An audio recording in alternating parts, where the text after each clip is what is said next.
జేబీవండి మీ కార్యం వినయ్ ప్రకాష్ మాట్లాడుతున్నాను. ఆశయం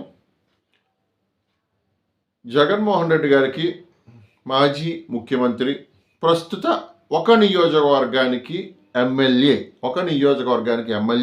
ఒక పార్టీకి అధినేత 11 మంది మాత్రం ఎమ్మెల్యేలు ఉన్న ఒక పార్టీకి అధినాయకుడు ప్రస్తుతం. ఆయన బ్రెయిన్ ఎక్కడి నుండి ఎక్కడికి దుబ్బిందో ఎవరికి అర్థం కావట్లేదు. ఎందుకంటే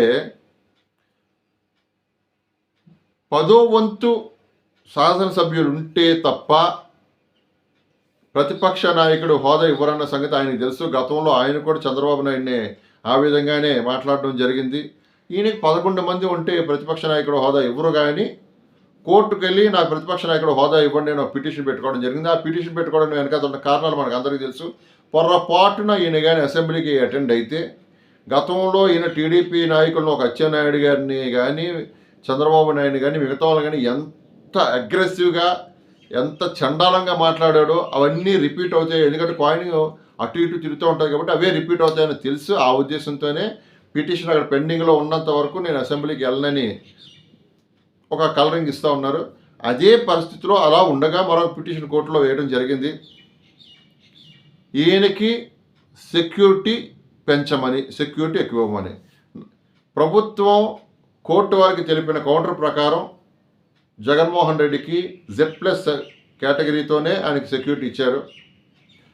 ఆయనకి అంత ఇవ్వాల్సిన అవసరం కూడా లేదు అని ప్రభుత్వం అంటూ ఉంది. ఒక ఎమ్మెల్యేకి నాకు తెలిసినంత వరకు 2+2 కానీ 1+2 కానీ ఇస్తారు. అలాంటిది పక్కన పెట్టి ఒక పార్టీ నాయకుడు కాబట్టి, మాజీ ముఖ్యమంత్రి కాబట్టి కన్సిడర్ చేస్తూ Z+ ఇచ్చారు. అది కాకుండా ఈయన గతంలో జూను నెలలో ఏ స్థాయిలో అయితే ఆయనకి సెక్యూరిటీ ఉందో అంత సెక్యూరిటీ ఇవ్వాలని పిటిషన్ వేయడం జరిగింది. అందరికీ అసలు ఒక విషయం ఏంటంటే, ఒక దేశ ప్రధానికి, ఏ పార్టీ వాడైనా ఒక దేశ ప్రధానికి 300 మంది సెక్యూరిటీ ఉంటే ఒక రాష్ట్ర ముఖ్యమంత్రికి సుమారుగా 100 మంది సెక్యూరిటీ ఉంటారు. దేశ ప్రధానికి 300 మంది, రాష్ట్ర ముఖ్యమంత్రికి 100 మంది ఉంటే ఈయన ఒక ప్రతిపక్ష నాయకుడిగా ఉంటూ ప్రతిపక్ష హోదా లేకుండా ఉన్నా కూడా జూన్ నాటి సెక్యూరిటీ ఇమ్మని అడుగుతున్నాడంటే సుమారు 930 మందిని ఈయన సెక్యూరిటీ అడుగుతున్న. నా ప్రాణానికి హాని ఉంది అంటున్నాడు. అంటే ఆయన ఏ ఉద్దేశంతో ప్రాణానికి హాని ఉందని ఆయన అంటున్నాడో, ఆయనకి ఎందుకు అలాంటి తెలుస్తుందో మనకు తెలియదు. అంటే కర్ణాటక వెళ్ళిపోతున్నారు, కర్ణాటకలో కాంగ్రెస్ నాయకులతో పాటు మంత్రాలు జరుగుతున్నారని, కాంగ్రెస్లో చేర్చాడని, అవన్నీ ఉన్నాయి. అవి సెకండరీ తర్వాత. కాకపోతే ఇక్కడ మనం మాట్లాడుకోవాల్సిన సెక్యూరిటీ పర్పస్ కోసమే మనం మాట్లాడుకుందాం. ఎట్టి పరిస్థితుల్లో ఈయన ఒక ఎమ్మెల్యేగానే కన్సిడర్ చేస్తూ ఉన్నారు కాబట్టి, ఒక ఎమ్మెల్యే కన్సిడర్ చేయడం కాదు, కేవలం ఉన్న 170 నియోజకవర్గాల్లో ఎమ్మెల్యేలతో పాటు ఈయన ఒక ఎమ్మెల్యే అంతే. 900 మందో 1000 మందో సెక్యూరిటీ అనేది కోర్టు కూడా ఇవ్వమని అంటుందని మేమైతే అనుకోవటం లేదు. ఇవన్నీ చూస్తూ ఉంటే మరో పిటిషన్ కూడా, నాకు సీఎంగా అవకాశం కల్పించండి, వచ్చే 5 ఏళ్లలో మళ్ళీ నేను ఏదో చేసి గెలుస్తాను, అప్పటి వరకు నేను సీఎంగా కంటిన్యూ అవుతాను అని ఒక పిటిషన్ వేసినా, మహానుభావులు సలహాదారులు వెనకాల ఉన్నారు కాబట్టి వాళ్ళ సలహాతో పిటిషన్ వేసినా కూడా మనం ఆశ్చర్యపోవసం లేదు. సో ఏదేమైనా అసెంబ్లీకి రాకుండా ఎగగొట్టడానికి వైఎస్ జగన్మోహన్ రెడ్డి గారు వేస్తున్న అనేక ప్లాన్లో ఇవి కూడా ప్లాన్లని ప్రజలకు తెలుసు.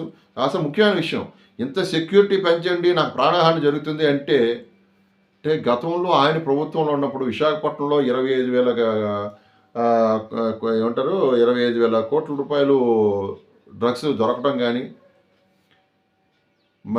అక్కడక్కడ సమ్వేర్ ఉత్తరప్రదేశ్లోనో మధ్యప్రదేశ్లోనో డ్రగ్స్ దొరకడం, 1000 కోట్ల రూపాయలు కంటైనర్స్ డ్రగ్స్ దొరకడం కానీ, వీటన్నిటికీ కలిపి ఈయనకి ఏమైనా లింక్ ఉందా, ఆ మాఫియా వల్ల ఈయన ప్రాణానికి ఏమైనా ప్రమాదం ఉన్నదా అనేది ప్రజలు అనుమానిస్తూ ఉన్నారు.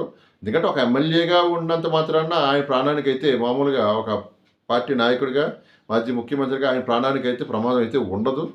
అండ్ ఒకవేళ ఇలాంటి డ్రగ్స్కి సంబంధించిన మాఫియాల్లో కానీ ఆయన పేరేమైనా ఉన్నా, ఆయన హస్తం ఉన్నా ప్రమాదం జరిగే అవకాశాలు ఉండొచ్చు. అవి ఒకవేళ ఉన్నాయేమో అది ఆయనకే తెలిసి ఉండాలి. అందుకే 900 మంది పైగా సెక్యూరిటీని అడుగుతున్నాడేమో అని ప్రజల్లో ఒక అనుమానం ఉంది. ఏదేమైనా ప్రభుత్వం, కోర్టు ఏం చేస్తారో మనం ఎదురు చూద్దాము. ఏం చేసినా ఆయన మాత్రం ఒక పార్టీకి అధినేత, కేవలం ఒక నియోజకవర్గానికి ఎమ్మెల్యే మాత్రమే. జై భీమ్. మీ కారం వినయ్ ప్రకాష్, అన్నాస్యం.